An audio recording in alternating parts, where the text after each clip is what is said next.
Hello viewers, Mike here, and this is a little quickie update on where we're at on this Doall bandsaw. If you saw my last video, you know what we ran into when we opened up this transmission. And we have two gears that are not really in good shape. This gear and this gear are looking really good, but this gear, which is part of this shaft, is chowdered. And its mating gear, the large gear above it, is also not in good condition. So we'll have to replace both of these gears if possible. This large gear is held onto this cluster. It looks like a shrink fit, and it's keyed onto the shaft. I tried to remove it without a press, and I just couldn't budge it. So it shouldn't be quite as expensive as the bottom gear. There's a lot less labor involved in making it. So I've been in contact with Doall and to see if these are available. And the parts person that I talked to didn't really know, and she said she'd have a technician to call me back tomorrow.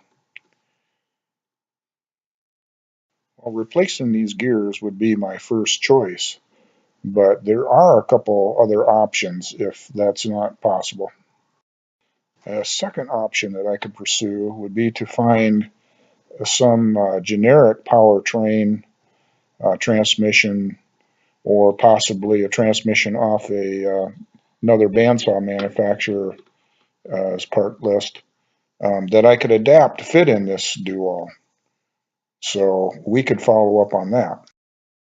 And then thirdly, what we could do possibly is to design a belt and pulley system that adapts in there and still utilizes the variable drive, but to change from high to low speeds, you would have to open the cabinet and change belts, which isn't out of the question. So there's another possibility. But so we may be down, but we're not out. As I said before, what I really want to do is to replace these two gears and utilize this existing transmission. If I can do that, I would say its overall condition would be categorized as very good, and it'll be just a really honey of a bandsaw. So there is a little margin to work with money-wise here. The price that I paid for this, which wasn't exactly a great bargain, but it wasn't bad. And looking at the value of similar machines in very good condition, I think I can afford to put some money into this thing. So a lot hinges on what they tell me tomorrow when they call me back, and whether it's even possible to get these gears, and then if I can get the gears, what will they cost? So we will find out, and we'll get back to you on that. Now, here's another little project. We're looking at my little 13 by 40 lathe.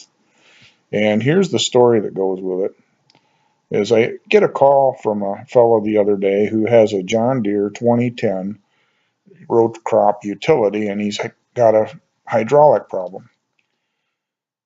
So I throw my traveling toolbox in the back of the pickup, and I proceed to his location. And once I'm there and I'm beginning work on this, I go to crack a couple of hydraulic fittings open, and I can't find my 1 1/8 wrench. And it dawns on me. I had stolen that 1 1/8 wrench out of my traveling toolbox, because that's what I use on the lock nut on the top of my tool post. So my choices are, I have to remember to take that off my lathe and put it back in the box every time I travel, or I can buy another wrench, and I don't want to do either one of those. So what I've decided to do, as so many others have done before me, is I've decided to make a custom nut for the top of this tool post with a dedicated handle. Now, if I use the existing stud, that's a metric thread, and I'm not going to buy a tap just for that. So that would mean that I would have to do some internal metric threading, which I can do, or I can make a new stud with a standard 3/4 10 or 3/4 8 or whatever it is, and just use a tap. And here's the steel that I ordered to make that top nut. I ordered this from Speedy Metals up in Wisconsin, and they really are fast on their turnarounds. I also ordered a piece of brass bar, and I just ordered that because I wanted it around for whatever comes up in the future. And who knows, maybe I'll make a brass knob for the end of the handle for this thing. And here's the packing slip for this. Does this little package look like it's worth 56 bucks? I didn't think so. I didn't either.